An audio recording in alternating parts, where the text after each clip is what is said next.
Está apagado su micro. Muy bien, chicos, muchas gracias. Nuevamente tengan todos ustedes muy buen día. En esta etapa vamos a desarrollar la estructura del proyecto de tesis para maestría. Ello, lógicamente, ha sido aprobado por el reglamento para optar el grado de maestro de la Escuela de Posgrado de nuestra Universidad Nacional de San Antonio Abad del Cusco. Esta estructura se encuentra en el anexo 1, que se encuentra en la página 10 de dicho reglamento, ¿no es cierto? Muy bien, observamos allí que hay un primer punto, dice planteamiento del problema. El planteamiento del problema va a ser aquella parte fundamental y preliminar de todo proyecto de investigación, donde se va a detallar los puntos siguientes, ¿no? Situación problemática, formulación del problema, justificación, objetivos. Todo planteamiento del problema se construye a partir de esos elementos. Lógicamente hay ciertas variaciones en algunos otros proyectos de investigación, hay variaciones también en otros esquemas seguidos por otras universidades, pero principalmente el planteamiento del problema se integra a partir de estos elementos: formulación del problema, justificación de la investigación, objetivos de la investigación, situación problemática. Entonces, observamos aquí en el proyecto de investigación que nos sirve como ejemplo, que tenemos justamente el planteamiento del problema, que dice lo siguiente, ¿no? Los elementos para poder plantear un problema de investigación son básicamente 4. Conforme lo recomendado por Roberto Hernández Sampieri, desarrollaremos los objetivos, las preguntas, la justificación y la viabilidad del estudio. Situación problemática. Algunos autores consideran que situación problemática viene a ser la descripción del problema. Y la descripción del problema no es más que relatar cómo es que se desarrolla el problema a partir de la observación del investigador. El investigador tiene que describir cómo observa el problema, ¿no? Cómo se desarrolla, y también dentro de este elemento de situación problemática habría que plantear tentativamente las posibles causas, los probables efectos generados por ese problema, ¿no es cierto? Entonces, no se olviden, cuando se hable de situación problemática, se hace referencia a la descripción del problema. Muy bien, que debe de cumplir las siguientes características, ¿no? Hay que describir cómo se desarrolla el problema, hay que identificar probables causas y probables efectos del problema. Entonces lo voy a poner aquí para que se den cuenta ustedes. Situación problemática, descripción del problema, identificación de probables causas y efectos. Muy bien, entonces les comentaba que todo problema es un fenómeno, ¿no es cierto? Todo problema es un fenómeno. Un problema jurídico también es un fenómeno cultural, es un fenómeno que tiene causas. Hay algo que ha generado, hay algo que ha dado origen a ese problema, ¿no? Por decir, la falta de cumplimiento de los plazos procesales. ¿A qué se deberá? Muy bien, se deberá pues, a ciertas causas, ¿no? Causas que el investigador debe de plasmarlas en forma tentativa en su descripción del problema. Entonces podrá formular en este punto, ¿no?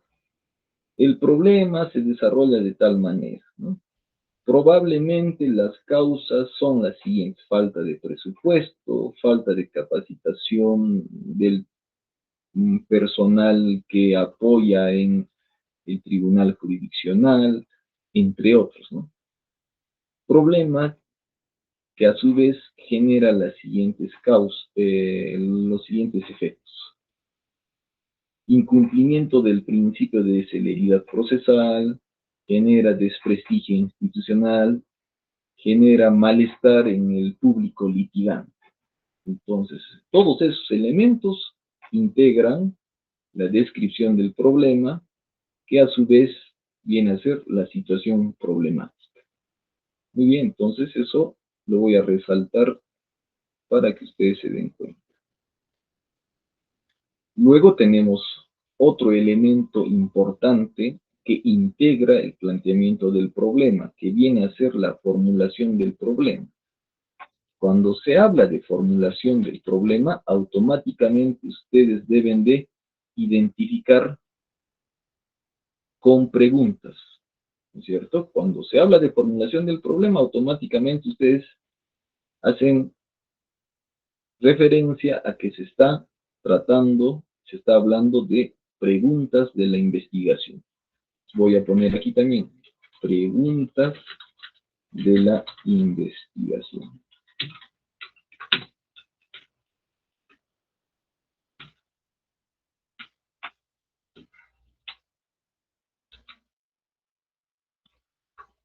Muy bien. ¿Cuál es la finalidad de las preguntas de investigación? Son aquellas interrogantes que van a tratar de resolverse con la ejecución de la tesis. Esto es fundamental porque a partir del planteamiento de interrogantes también se va a poder plantear objetivos de la investigación y también se va a poder plantear tentativamente respuestas a esas preguntas, que se van a plantear a manera de hipótesis, ¿no? Entonces es importante plantearse interrogantes de la investigación, que en términos metodológicos adquiere el nombre de formulación del problema. Entonces, de acuerdo a nuestro esquema aprobado por la escuela de posgrado, tenemos que cumplir con este elemento, ¿no?, que es importantísimo. Tenemos problema general y problemas específicos. Entonces, que esto no merezca tampoco mucha complicación para el proyectista, ¿no? Vuelvo a decir, sobre la base de que todo problema es un fenómeno y todo fenómeno tiene causas, tiene efectos y tiene una fase de desarrollo, sobre esa base habrá que construir las interrogantes de nuestra investigación. Entonces podríamos plantear como una pregunta principal, ¿no es cierto? ¿Cómo se desarrolla el problema de falta de cumplimiento de los plazos en el primer juzgado civil del Cusco? ¿No es cierto? Es una pregunta. ¿Cómo se desarrolla? Y esa pregunta, que es principal, a su vez tendrá que disgregarse en preguntas específicas. Y para no complicarnos más, ¿no es cierto?, vamos a seguir utilizando ese esquema de que todo problema es un fenómeno, que tiene causas, una fase de desarrollo y tiene una fase de consecuencias. Entonces, como problemas específicos, tranquilamente podría plantearse lo siguiente, ¿no? ¿Cuáles son las causas que generan la falta de cumplimiento en los plazos procesales dentro del primer juzgado civil del Cusco? ¿Cuáles son las causas que generan ese problema, ¿no? En cuanto a los efectos, de igual manera, ¿no? ¿Cuáles son los efectos generados por el problema de incumplimiento de plazos en el primer juzgado civil del Cusco, ¿no? Entonces, lógicamente, bajo esa premisa de que todo problema es un fenómeno, empezamos a construir y a plantear las preguntas de investigación. Por un lado tenemos cómo se desarrolla el problema. Por otro lado, hemos planteado también que las preguntas específicas disgregan esa pregunta principal, ¿no? ¿Cuáles son las causas que generan el problema? ¿Cuáles son los efectos generados por el problema? Esto, lógicamente, empieza a evidenciar que estamos construyendo un proyecto de investigación con lógica, ¿cierto? Con sistematización. ¿Mm? Sobre esta base, podría plantearse más preguntas específicas, pero tengan en cuenta ustedes que, de acuerdo a la experiencia, mientras más preguntas te planteas, complicas más la investigación. Por eso, debe tratar de plantearse preguntas suficientes, no tan extensas en número que compliquen la investigación. Tienen que ser preguntas suficientes, ¿no? La práctica recomienda que bastaría con una pregunta principal y dos preguntas específicas. Una de ellas, la principal, relativa a buscar explicar cómo se desarrolla el problema, y las específicas relativas a identificar las causas y efectos del problema. Listo. Con eso ya no nos complicamos mucho, ¿no? Luego tenemos otro elemento importantísimo que viene a ser la justificación de la investigación, que viene a ser plantear cuál es el por qué y para qué de la investigación. Pero según nuestro esquema y también según recomendaciones de Hernández Sampieri, también habrá que plantear otros criterios, como por ejemplo conveniencia, relevancia social, implicancia práctica, valor teórico normativo, aportaciones para la enseñanza, utilidad metodológica de la investigación. Muy bien, en todo caso, el modelo que yo tengo puede servir como cliché adaptativo, lógicamente, ustedes tendrán que parafrasearlo, adaptarlo de acuerdo al problema que ustedes han elegido, ¿no es cierto? Allí no hay mayor detalle tampoco. Simplemente esta parte se parafrasea, ¿no es cierto? Por decir, en cuanto a la conveniencia, ¿no? La investigación servirá para poder identificar los elementos de micropolítica y macropolítica, teorizándolos y exponiéndolos como un nuevo constructo y herramienta teórica, ¿no?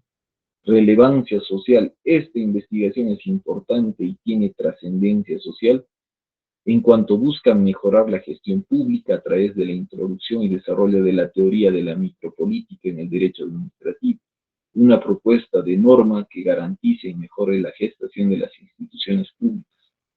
Implicancia práctica. Los resultados de la investigación y su eventual producto beneficiarán a la misma sociedad, pues se buscará solucionar el problema social ocasionado por la ineficacia en la gestión pública.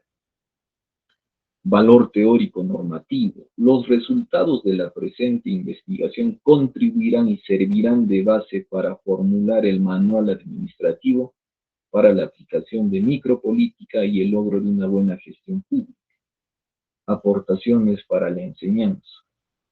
La investigación contribuirá a teorizar y sentar las bases teóricas de la micropolítica y macropolítica, conceptos poco estudiados y desarrollados hasta la fecha. Utilidad metodológica. El presente trabajo podrá servir como modelo de futuras investigaciones exploratorias y aplicadas que pretendan proponer normas jurídicas para mejorar la gestión pública. Bueno, en todo caso, aquí observamos que se está cumpliendo los criterios para poder construir la justificación, enfocados lógicamente en responder las siguientes preguntas: ¿por qué y para qué de la investigación? Entonces, eso también voy a ponerlo aquí para que ustedes se den cuenta.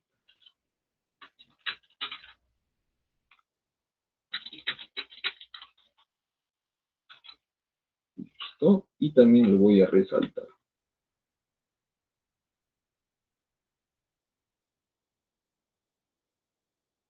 Luego tenemos otro elemento importantísimo, los objetivos de la investigación.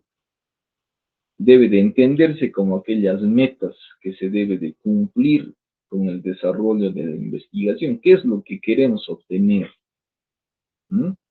Pero los objetivos tienen que mantener una relación lógica, sistemática, y debe de manejarse una armonía entre el título, las preguntas de investigación, los objetivos, las hipótesis, ¿no? De tal manera que la práctica recomienda que los objetivos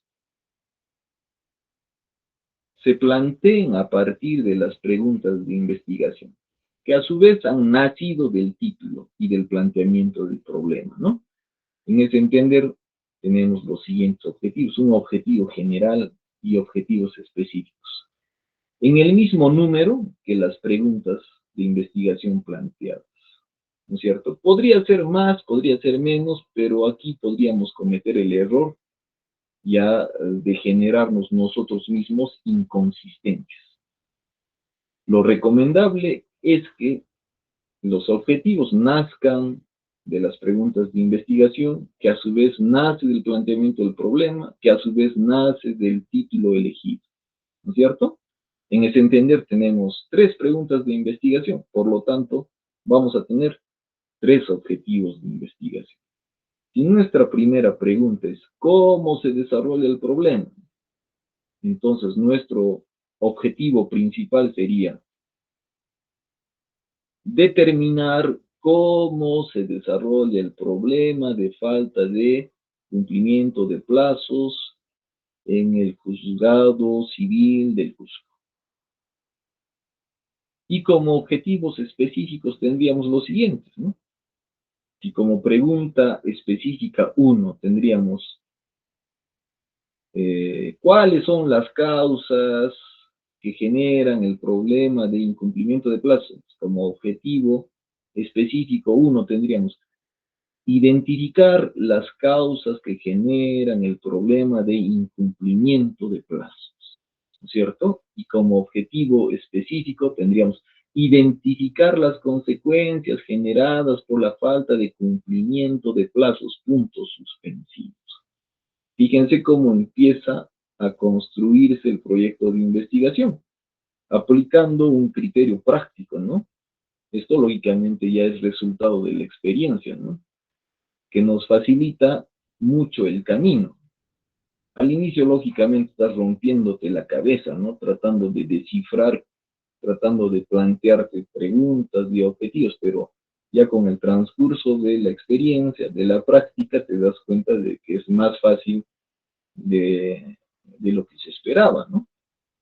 Muy bien, entonces ya tendríamos nuestros 3 objetivos, un objetivo principal y objetivos específicos, ¿no es cierto? El número de 2. Recordarles que todo objetivo siempre se plantea utilizando un verbo infinitivo, ¿no? Identificar, determinar, describir, analizar, cuantificar. Verbos infinitivos que tranquilamente pueden utilizarse para plantear objetivos, ¿no es cierto? Muy bien. Prosigamos. Luego de habernos planteado el problema, habiendo cumplido esos elementos, vamos a pasar al punto 2 de la estructura del proyecto de investigación para la escuela de posgrado de nuestra tricentenaria universidad. Y el punto 2 señala lo siguiente, ¿no es cierto? Ahí pueden ver ustedes en la pantalla, dice marco teórico conceptual. Entonces, el marco teórico conceptual está referido a todos aquellos aportes, nociones conceptuales previas que definen los términos básicos utilizados por nuestra investigación, ¿no es cierto? Entonces, el marco teórico va a ser aquel soporte teórico sobre el cual vamos a entender el problema, ¿no es cierto? Entonces, habrá que cumplir con los siguientes elementos: bases teóricas. Entonces, las bases teóricas se van a construir a partir del conjunto de teorías respecto de el principio de celeridad procesal, por ejemplo. ¿Qué dice la teoría respecto de este principio? Entonces, habrá que construir un esquema capitular respecto de ese término, respecto de ese principio, ¿no? Por ejemplo, generalidades respecto del principio de celeridad procesal, concepto, tratamiento jurisprudencial del principio de celeridad procesal. tratamiento doctrinal del principio de celeridad procesal. El principio de celeridad en el derecho comparado. Fíjense cómo empieza a construirse el esquema capitular de ese principio, que viene a ser celeridad procesal.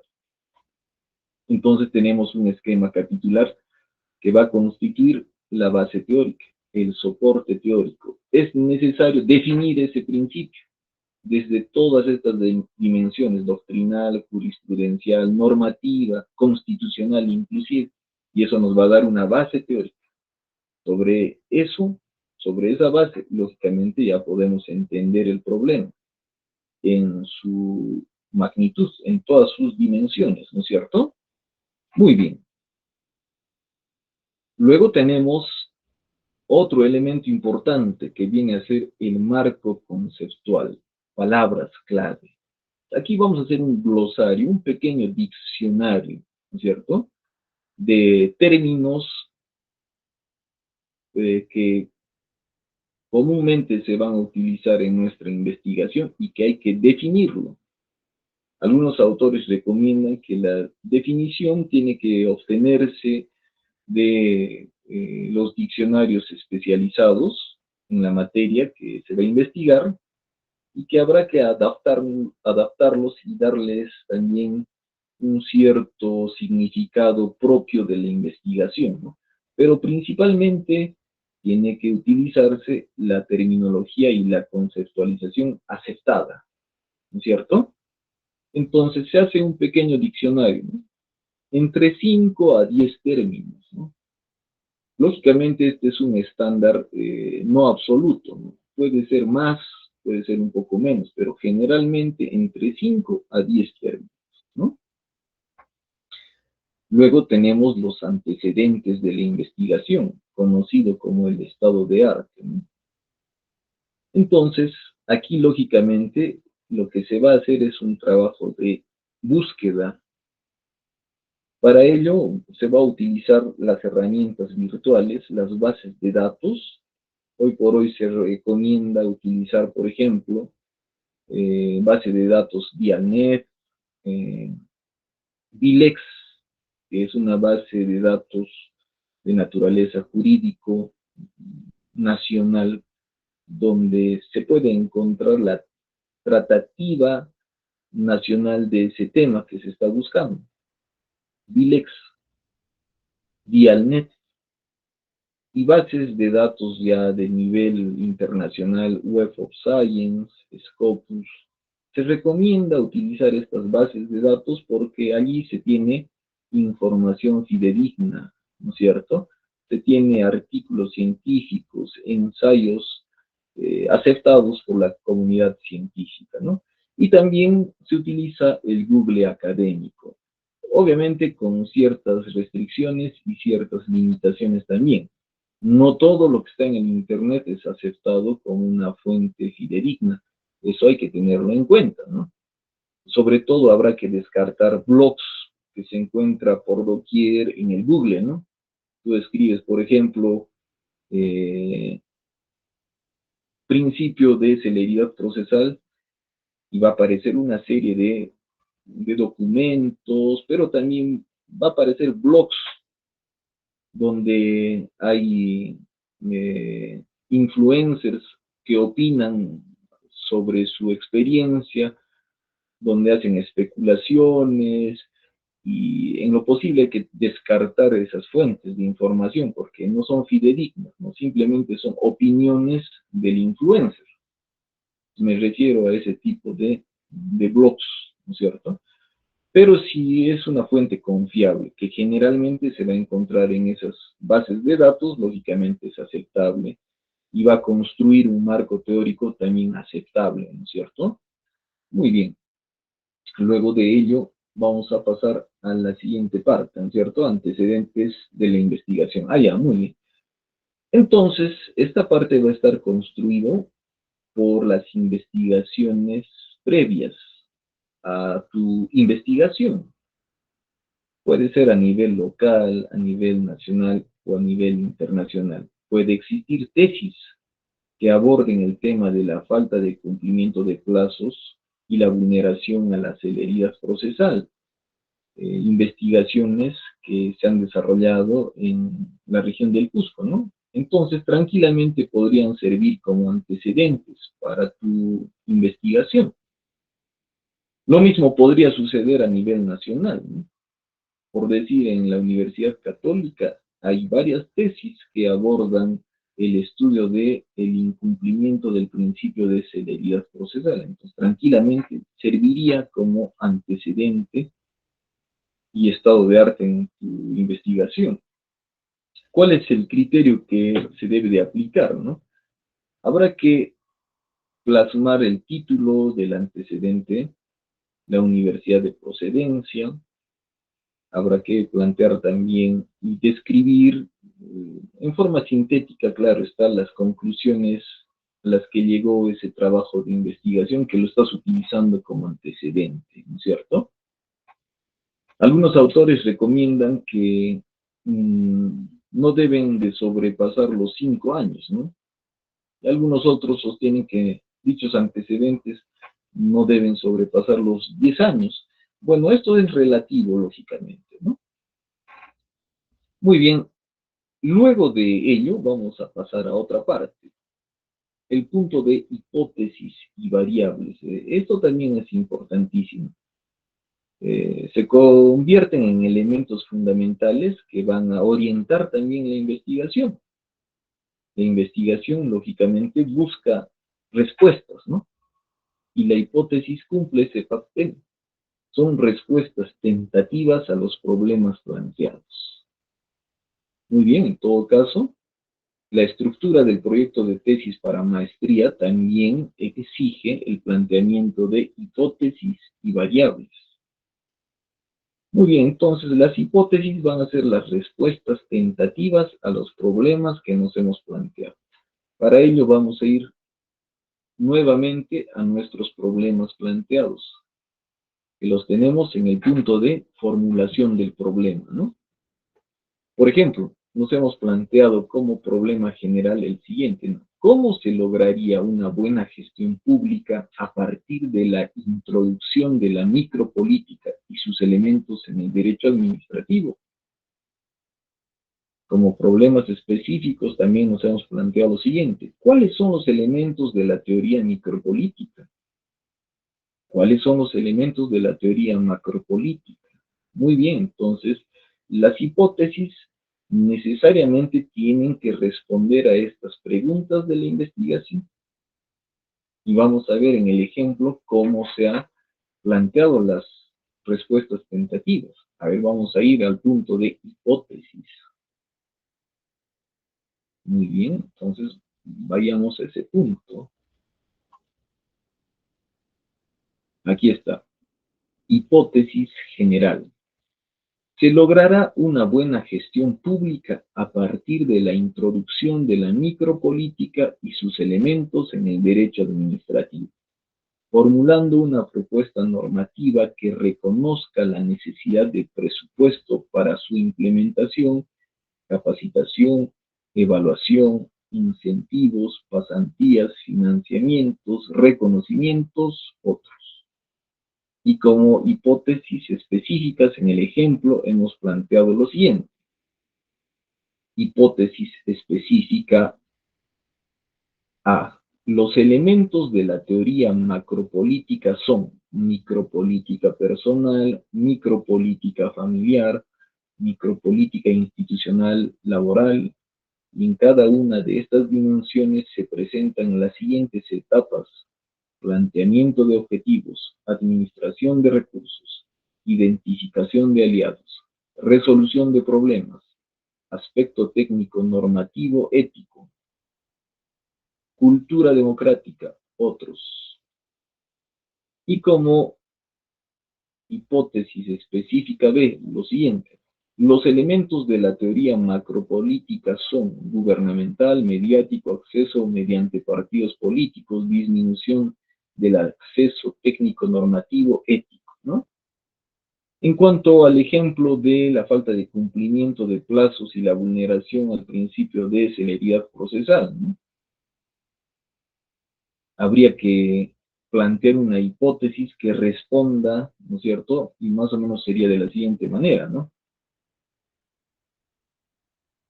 La falta de cumplimiento de plazos procesales y vulneración del principio de celeridad procesal se desarrolla a partir de la falta de capacitación del personal del órgano jurisdiccional, se desarrolla a partir de la rotación del mismo personal, quienes al ser rotados dejan su labor, ¿no es cierto? Y lo que lógicamente se constituye en una ausencia de cumplimiento de plazo. ¿No? Más o menos así lo plantearíamos, ¿no? En cuanto a las hipótesis específicas, podríamos plantear lo siguiente, ¿no? Las causas que generan el incumplimiento de plazos y la vulneración del principio de celeridad son los siguientes, ¿no? El factor presupuestal, la rotación del personal, ¿no?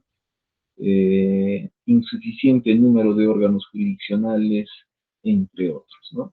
¿Cuáles son los efectos generados por el incumplimiento de plazos? Son los siguientes. A. Vulneración del principio de celeridad. B. Desprestigio institucional. C. Malestar del público litigante, ¿no? Entonces, fíjense cómo nos planteamos respuestas tentativas a las preguntas de investigación planteadas, ¿no? Luego de ello, vamos a tener otro punto importantísimo que viene a ser la identificación de variables e indicadores y operacionalización de variables. Esto es importante porque le va a dar, como su nombre lo indica, le va a dar operatividad. Es decir, vamos a establecer las actividades. Inclusive se debe de plantear y proyectar de una vez las fechas en las cuales se va a realizar la recolección de datos, ¿no? Esto lo vamos a entender con el ejemplo, con el cuadro siguiente. En primer lugar, detallar que las variables van a ser aquellas propiedades del fenómeno que se encuentran planteadas, que se encuentran en las hipótesis, ¿no? Y que van a ser propiedades que se pueden medir, ¿no? Se pueden medir. Muy bien, entonces, en nuestro ejemplo tenemos lo siguiente. Introducción de la micropolítica y sus elementos en el derecho administrativo. En caso del ejemplo de incumplimiento de plazos, una variable podría ser incumplimiento de plazos. La otra variable podría ser vulneración del principio de celeridad. Entonces, son propiedades que se pueden medir. ¿Y cómo las vamos a medir? En el tema jurídico, podemos medirlas a partir de la percepción de expertos involucrados en el problema, ¿no? Por decir, a partir de una entrevista al juez del órgano, del órgano jurisdiccional, una entrevista al secretario judicial del órgano jurisdiccional, una entrevista al auxiliar jurisdiccional y así sucesivamente a todo el personal de ese tribunal de justicia, quienes están involucrados en el problema. ¿Quién mejor que ellos para decirnos cuáles serán las causas? ¿Quién mejor que ellos para decirnos cuáles serán los efectos? ¿Y cómo podemos acceder a esa información fidedigna? A través de una entrevista, ¿no? Entonces, en el proyecto de investigación habrá que tomar en cuenta como instrumento de recolección de datos las entrevistas, aquellas personalidades involucradas en el problema, ¿no? Muy bien, pues eso también habrá que plasmarlo en este cuadro de operacionalización de variables, ¿no? Por ejemplo, si tenemos como variable el incumplimiento de plazos, habrá que plantear como una técnica e instrumento de recolección de datos la entrevista al personal jurisdiccional. Ello va a significar obtener información fidedigna.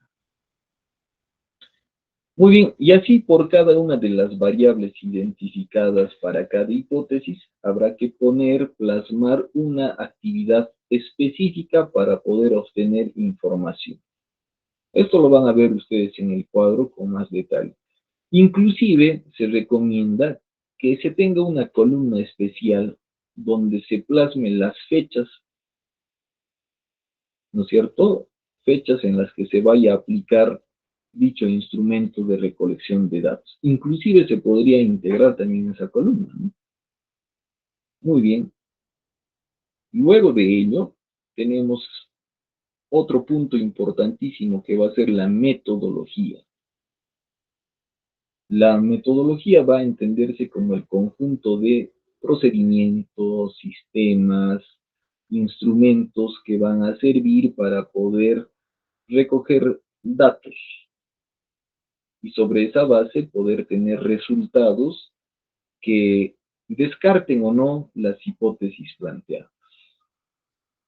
En el terreno de investigación jurídica tenemos generalmente dos enfoques, ¿no? Un enfoque sociojurídico y un enfoque cualitativo. El enfoque sociojurídico es un poco más estadístico, mientras que el enfoque cualitativo no necesariamente recurre a lo estadístico, ¿no? Lo que simplifica la investigación para el estudiante de derecho, el estudiante de maestría. Con ambos, lógicamente, se puede obtener los mismos resultados, ¿no? Solamente que el enfoque cualitativo es mucho más eficaz, dada la naturaleza de la ciencia jurídica, ¿no? Les pongo el siguiente ejemplo, ¿no? ¿Cuál convendría más? ¿Obtener información de 50 litigantes? ¿O convendría o sería más sustancioso obtener una entrevista del juez de ese tribunal de justicia? Entonces, lógicamente esto va a depender del enfoque que le dé cada investigador, pero en terreno jurídico generalmente se utiliza el enfoque cualitativo porque hay que tener un criterio de simplicidad, de economía, de ahorro de tiempos, etcétera, etcétera, de tal manera que el enfoque cualitativo calza tranquilamente bajo estos criterios que les estoy indicando, ¿no? Entonces es mucho más productivo hacer una entrevista al juez, quien tiene una calidad de magistrado involucrado en el problema y su percepción es mucho más determinante, más objetiva, más sólida, frente a una encuesta que se realice a 50 litigantes que no tienen el panorama tan claro, ¿no? ¿Se dan cuenta? Entonces, mejor opto por el tema más eficiente, o más productivo, ¿no es cierto? Entonces, en derecho generalmente se utiliza el enfoque cualitativo. Se puede utilizar el sociojurídico, por supuesto, pero implica introducir, digamos, el empleo de todo un equipo de investigadores. Habría que incluir también de repente a un experto en estadística, ¿no es cierto? Habría que aplicar también una fórmula sociométrica, un universo determinado que nos dé una muestra representativa. Entonces, fíjense cómo empieza ya a volverse más compleja la investigación y bajo el perfil del investigador en derecho, lógicamente esto nos va a complicar. El abogado tiene que ser productivo. Entonces, generalmente, vuelvo a decir, se utiliza el enfoque cualitativo. Muy bien, utilizar el enfoque cuantitativo va a significar prescindir en muchos casos de población y muestra, ¿no? Lo que nos ahorra tiempo en la investigación. Y no prescindiendo de estos elementos se va a restar eficacia y se va a cuestionar de repente los resultados obtenidos por las entrevistas, ¿no? No, también cumplen su papel, también tiene su nivel de investigación y también es aceptable. ¿Mm? Muy bien, entonces prosigamos. Ámbito de estudio, localización política y geográfica. Por ser una investigación exploratoria, se prescinde de este elemento de investigación, tanto más que la presente busca sentar las bases de la teoría micropolítica y su teorización básicamente se construirá a partir de la revisión bibliográfica, la abstracción y la consulta a expertos cuyos aportes servirán definitivamente a esta investigación. En el caso vuestro, recuerden ustedes que lo que se va a hacer es plasmar esa problemática que ustedes ya han identificado, darle una concepción de proyecto de investigación, de tal manera que a partir de ello podríamos decir de que su investigación va a ser exploratoria, ¿no? No creo que a alguien se le haya ocurrido lo mismo que se les ha ocurrido a ustedes. No creo que exista algo absolutamente similar. Puede haber semejanzas, hay algunos estudiosos que de repente en forma similar estén abordando la misma problemática que ustedes han identificado, pero estoy seguro de que es en otros escenarios. Pero en el escenario específico, por decir, ¿no? Falta de cumplimiento de plazos y vulneración del principio de celeridad en el juzgado de paz letrado de San Jerónimo, estoy seguro de que ustedes van a ser los pioneros en desarrollar esa temática, ¿no? Entonces, bajo esa condición, la investigación sería exploratoria, sería pionera, ¿no? Entonces, tranquilamente podría ponerse como nivel exploratorio. Tipo de investigación cualitativo, ¿no? Por lo que les he explicado. Y alcance aplicado. ¿Por qué aplicado? Porque busca solucionarse el problema a través de la formulación de estrategias jurídico-normativas, es decir, se va a proyectar una propuesta normativa, ¿no? Que modifique el Código Procesal Civil, qué sé yo, o finalmente puede ser de repente un estudio a nivel de diagnóstico situacional del órgano jurisdiccional que evidencie la necesidad de contar con mayor presupuesto, contar con mayor personal para poder cumplir los plazos, ¿no?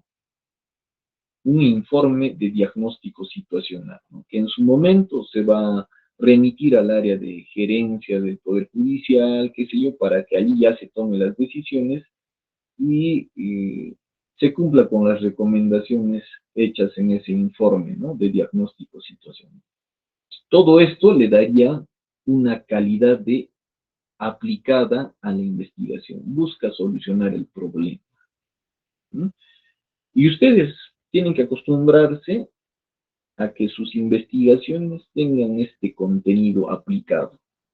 No se trata solamente de exponer la problemática, también se trata de plantear alternativas de solución al problema. ¿Quién mejor que ustedes, que son los investigadores, que han convivido con el problema, que han identificado las causas y consecuencias del problema? ¿Quién mejor que ustedes para plantear alternativas de solución? Si no lo hacen ustedes, nadie lo va a hacer, pues, nadie lo va a hacer.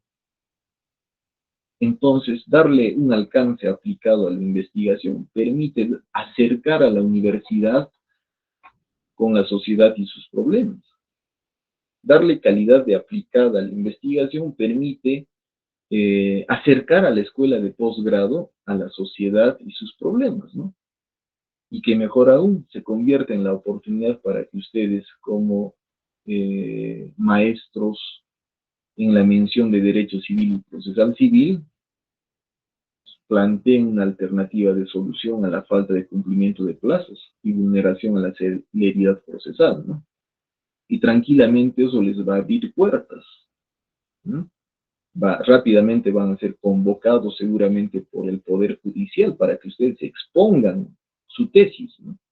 Y eso les va a generar rédito académico, ¿no? Va a haber reconocimientos, eso es así, ténganlo por seguro.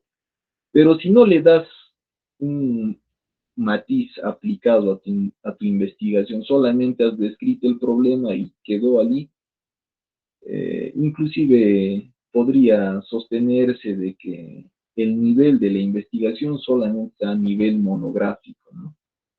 Y al final nadie te va a invitar pues para que expongas tu tesis, nadie, pues. ¿no? Pero si le das un matiz aplicado, ahí sí, y eso tiene reconocimiento, ¿no? Tiene reconocimiento. Muy bien, unidades de análisis.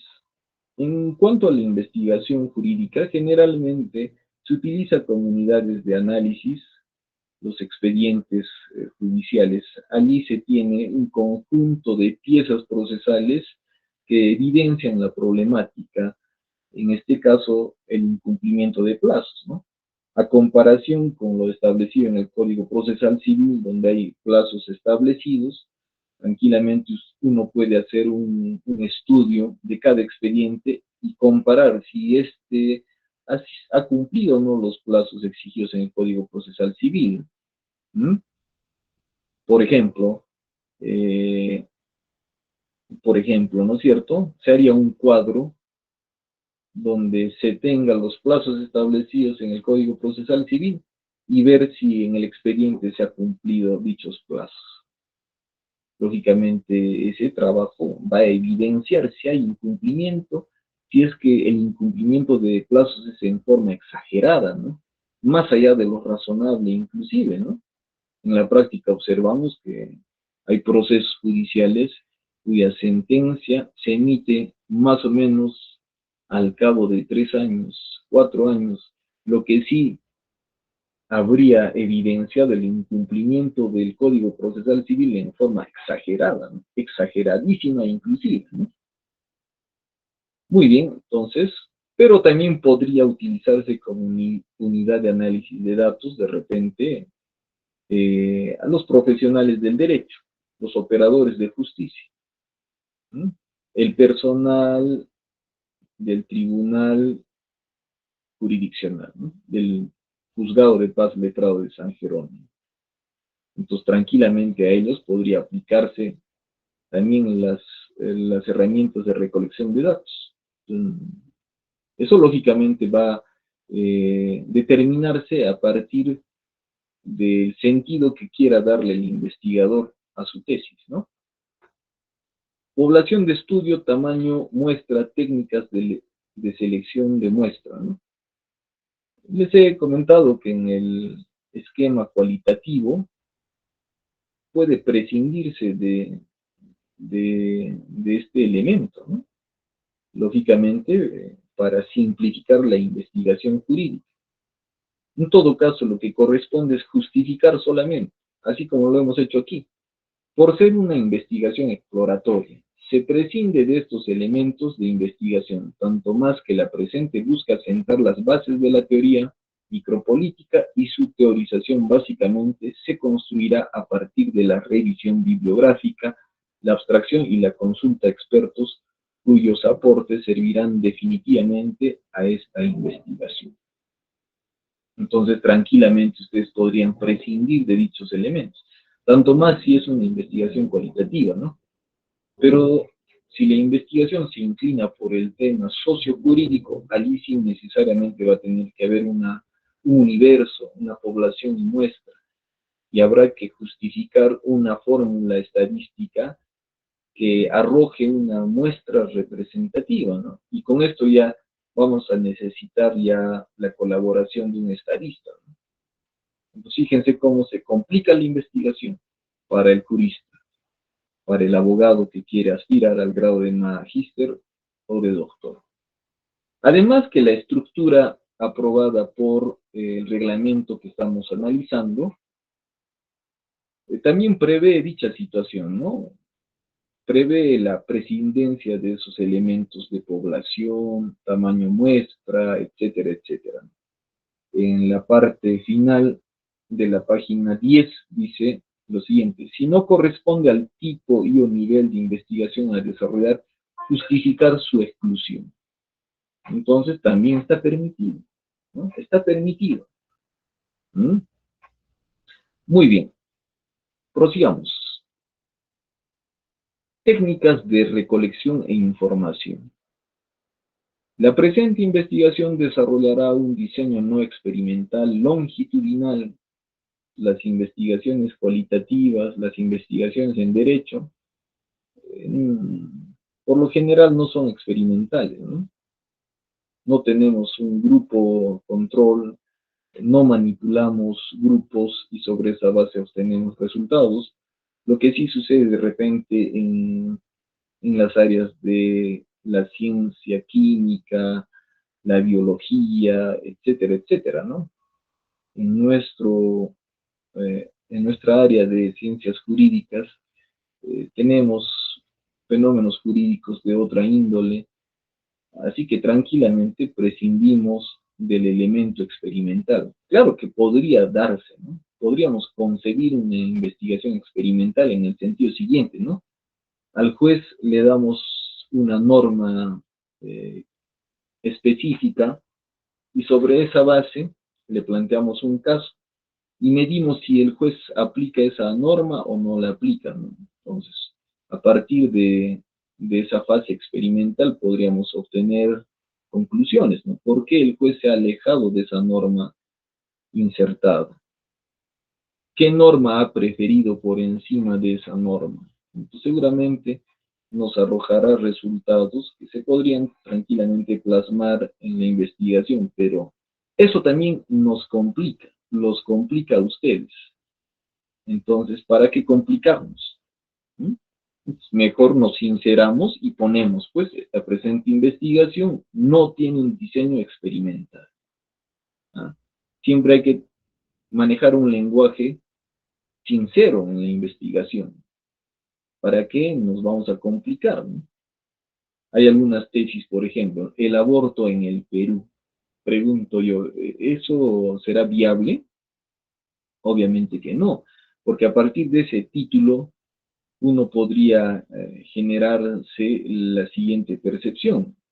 Oye, tesista, seguramente tú habrás viajado al Amazonas, has viajado a Lima, has viajado a Tacna y has obtenido resultados de todas las regiones del país en cuanto al aborto, ¿no? Y sobre esa base, lógicamente, hay una consistencia en cuanto al título, el aborto en el Perú. Pero eso es utópico, es inviable, ¿no? Más fácil sería poner el aborto en el distrito de San Jerónimo 2022. Entonces se delimita bien el problema, lo que genera viabilidad. Cualquier jurado va a decir, ah, ya, entonces está debidamente delimitado. Entonces es probable que haya hecho esa investigación, ¿no? Porque solo un investigador dentro de un tiempo razonable, además en el distrito de San Jerónimo, existe solamente una calle, una avenida donde hay algunas clínicas, de tal manera que él haya podido tener información de cada una de esas clínicas que tienen un número manejado. Pero si vas a poner el aborto en el Perú, cualquier jurado te va a decir lo mismo, ¿no? Señor, se supone que usted ha ido al Amazonas y allí ha medido el aborto en el Amazonas. Se ha ido usted a Iquitos, lo mismo. Se ha ido a Lima, se ha ido a Cusco, a Tacna. Tendrá resultados de todas las regiones. Por eso su título es así tan pretencioso, ¿no? Entonces, justamente, hay que evitar esas inconsistencias, ¿no? Ya, la presente investigación desarrollará un diseño no experimental longitudinal, es decir, se prescindirán de los grupos de control y experimental que caracterizan a los diseños experimentales por ser conveniente a la investigación, y es longitudinal porque la recolección de los datos se harán en distintos momentos. En tal sentido, la estrategia a utilizar será la siguiente. La tesis abordará 4 puntos estructurales, los que se convertirán en los 4 capítulos que contendrá el informe final. Primero, se realizará la búsqueda bibliográfica, anotando los datos resaltantes y pertinentes a través del empleo de las fichas. Se construirá este capítulo en forma sintética por el responsable utilizando el empleo de referencias bibliográficas anotadas en las fichas. Segundo, el segundo punto estructural abordará lo concerniente al diagnóstico situacional del problema que se materializará en el segundo capítulo de la tesis. Tercero, el tercer punto estructural estará conformado por el trabajo de campo, en el cual se realizará la aplicación de entrevistas a personalidades involucradas en el problema. Cuarto, finalmente, el último punto estructural estará comprendido por la elaboración de propuestas que busquen la solución del problema, las mismas que serán concebidas a partir de los resultados de los anteriores puntos estructurales. Entonces, se hace un relato de cómo es que se va a recolectar información, se hace un relato de proyectativo, lógicamente, de cómo se va a aplicar las técnicas de recolección de datos y cómo se van a estructurar, ¿no? Luego tenemos técnicas de análisis e interpretación de la información. Generalmente en derecho se utiliza la consulta de la doctrina, la consulta bibliográfica, la consulta de la jurisprudencia.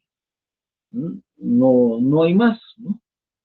Y sobre esa base también podría utilizarse otra técnica de recolección de información, las entrevistas. Consulta bibliográfica, de doctrina, de jurisprudencia y entrevistas. Y también podría ser estudio de expedientes judiciales, ¿no? Tres técnicas que podrían ser utilizadas por parte vuestra, pero integrar otras técnicas, bueno, ya sería tener un papel de pionero, ¿no? Claro que se puede dar, pero eso va a merecer lógicamente eh, tener en cuenta cuáles son las estrategias suficientes y productivas para la investigación, dada la naturaleza de la investigación. Por supuesto, puede introducirse cualquier otra técnica o instrumento de recolección, pero siempre hay que tener el criterio de ser viable, de no complicarnos nosotros mismos. ¿Se puede introducir más? Se puede. Pero generalmente, ¿cuáles son las que se utilizan? La consulta de doctrina, jurisprudencia, bibliografía. Entrevistas dirigidas a expertos y a personalidades involucradas en el problema. Jueces, fiscales, abogados litigantes, público litigante, ¿no es cierto? Y revisión y análisis de expedientes judiciales. Tres técnicas. Generalmente se utilizan esas en derecho. ¿Puede introducirse algo más? Se puede introducir, pero eso va a obedecer a la estrategia y el enfoque que le esté dando el investigador. ¿Puede complicar? Puede complicar. Técnicas para demostrar la verdad o falsedad de las hipótesis planteadas. Se utilizará la técnica de la comparación y contrastación de los resultados de la investigación con las hipótesis planteadas a través de un cuadro que facilite su contrastación y comparación. Muy bien, entonces, lógicamente tiene que hacerse un análisis de los resultados de la investigación, compararlos con la hipótesis, compararlos con los objetivos a efectos de armonizarlos, a efectos de obtener conclusiones que refuercen la hipótesis o la rechacen, ¿no? Entonces esto se hace a nivel de un cuadro, pero ya en la ejecución de la tesis, ¿no? Finalmente tenemos los últimos puntos, presupuesto. Aquí en forma sincera también se va a detallar cuáles van a ser los elementos que van a merecer financiamiento y sobre esa base se hace un consolidado de montos, un total que signifique el presupuesto de la investigación. Entonces, allí ya tenemos el cuadro, eso puede integrarse con algunos otros elementos, eso lógicamente va a depender mucho de ustedes, ¿no? No hay un criterio exacto en este punto, ¿no? Todo es a nivel referencial nomás. Pueden quitarle algunos elementos, pueden aumentar algunos elementos, eso lógicamente va a determinar ya el investigador. Por ejemplo, en nuestro ejemplo hemos puesto bibliografía, impresión, pasajes, biblioteca, útiles de escritorio, imprevistos. Total, se requiere un financiamiento de 10.500 soles.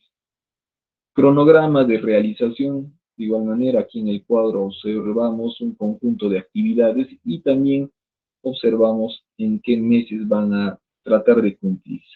El proyecto de investigación es proyectativo, ¿no es cierto? No necesariamente se cumple en sus fechas proyectadas, solamente es proyectativo, porque en la realidad a veces hay demora, ¿no? Hay demora administrativa, entonces a veces esto va en contra de los plazos y el cronograma de plazos planteados en el proyecto, ¿no? Sin embargo, hay que cumplir ese elemento. Luego tenemos la bibliografía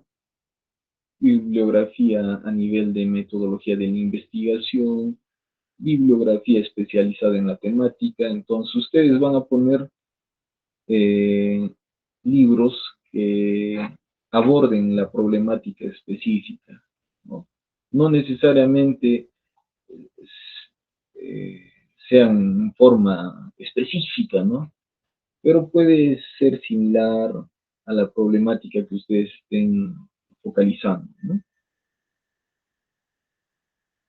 Luego de ello tenemos la matriz de consistencia, que va a ser una especie de resumen de todo el proyecto de investigación, donde simplemente se transcribe cada uno de los elementos del proyecto de investigación. Entonces, problema general, ¿qué hacemos? Subimos hasta arriba, copiamos, pegamos y lo transcribimos en esta parte. Y así por cada uno de los elementos del proyecto de investigación. Muy bien, entonces, allí estaríamos terminando con, con las nociones de cómo elaborar un proyecto de investigación, tomando en cuenta la estructura oficial del reglamento de grados y títulos de la Escuela de Posgrado de la Universidad Nacional San Antonio Abad del